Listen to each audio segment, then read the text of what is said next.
Hello Orphicans and welcome to another current affairs session from Orphicy. In today's session we'll be discussing about the top 5 news from the Hindu newspaper. Today's date is 4th March. My name is Mayank Rai. Let's begin the journey. The first news is about efficacy rate. Bharat biotech ने अपने vaccine Covaxin की efficacy rate declare की है 81%. Please note there is a difference between efficacy rate and efficiency rate. Efficacy rate calculate करने के लिए हम एक टोटल बैच को दो पार्ट्स में डिवाइड करते हैं. One is the placebo batch and other is the actual vaccine batch. And then henceforth we calculate the efficacy rate. But for calculating the efficiency rate, we don't need the placebo batch, right? And efficiency is generally used for medicines, whereas efficacy is used for vaccines. Other contenders like Moderna and AstraZeneca vaccines were way ahead of this count by at least 10%. So हमें ये पता चल रहा है कि Moderna और AstraZeneca were at least 90% when it comes to efficacy rate. Okay. Now, let us go beyond the ordinary and understand something more about vaccines. You must have heard about ICMR all throughout 2020. Well, Indian Council of Medical Research is a helping hand wing to the companies producing vaccine, and it does not have the authority to approve them. The authority which approves the vaccine is Central Drugs and Standards Committee. Okay, Covaxin, that is India's official vaccine, is made up of an inactivated vaccine. मतलब Covaxin एक dead virus का बना हुआ है. ये dead virus जैसे ही आपके system में जाता है, हमारा इम्यून सिस्टम उसको डिटेक्ट करता है and henceforth we have antibodies generated. This question was asked in TISNET 2021. The next news is about anti-dumping tax. USA has decided to impose an 18% tax on aluminium sheet exports from 17 countries, and these countries include India. Almost $287 million of the entire local market is German aluminium. Next in line comes Bahrain and so on. Well, why is this anti-dumping tax introduced? It is in order to make sure that the local markets or local competitors do survive.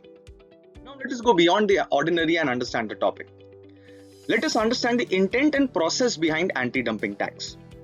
So, the government imposes this duty on foreign imports when it believes that the goods are being dumped through the lower pricing in the domestic market. एक country को ये चीज पता चल जाती है कि हमारे एक्सपोर्ट्स दूसरी कंट्री में बहुत सस्ते होंगे. And taking the advantage of the same, they dump that product. And hence, the country recognizes the intent behind this and introduces anti-dumping tax.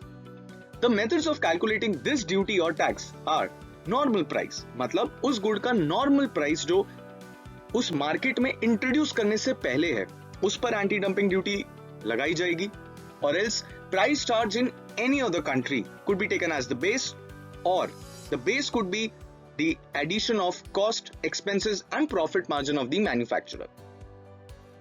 Next in line is a great news. Sri Lankan Air Force marks the 70th year of its genesis. This year, Indian aircrafts were there to support them in this joyful event.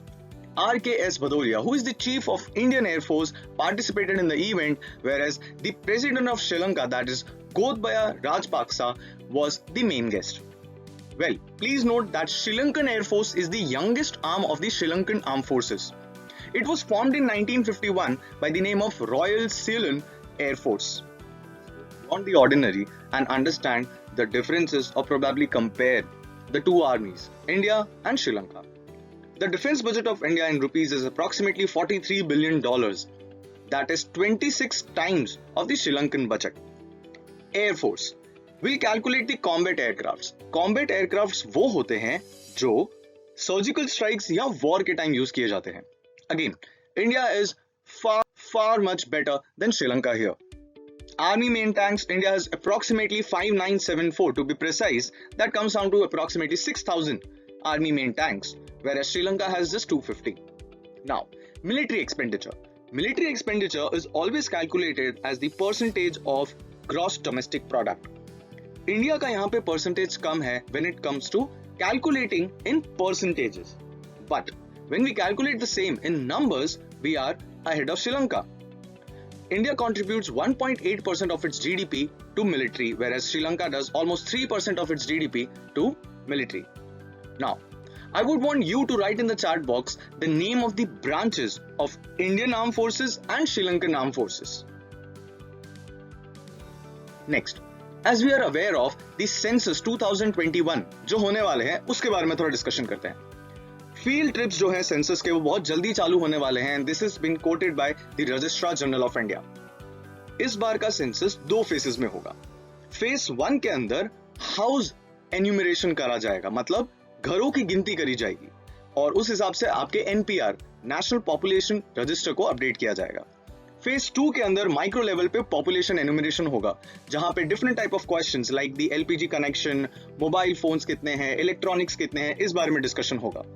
Next, the census official dates are yet to be announced और ये delay होंगे due to phase 2 vaccination process.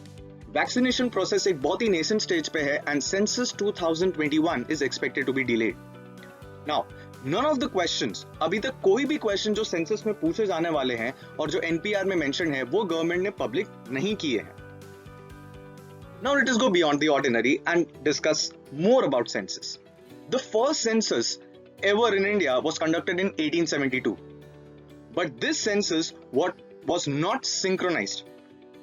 This was conducted during the reign of Lord Mayo. Census 2021 is 16th since its genesis and 18th since 1947. The motto for this year's census is Our Census, Our Future. Also, this census is the first digital data collection process in India. Please note students, census happens after every 10th year. The last census in India was conducted in 2011. Now it is time to give you some suggestions for the day. The first suggestion would be about sugar industries. आज के paper में 2 column specifically sugar industries के ऊपर हैं और उनकी demand for the rise in MSP. So please give it a read. And the second one is about the most controversial and yet famous politician, that is Shashikala. She has decided to leave or withdraw from politics. I hope these 2 articles help enrich your knowledge. I'll meet you tomorrow with a new and fresh series. Till then, take care and keep learning.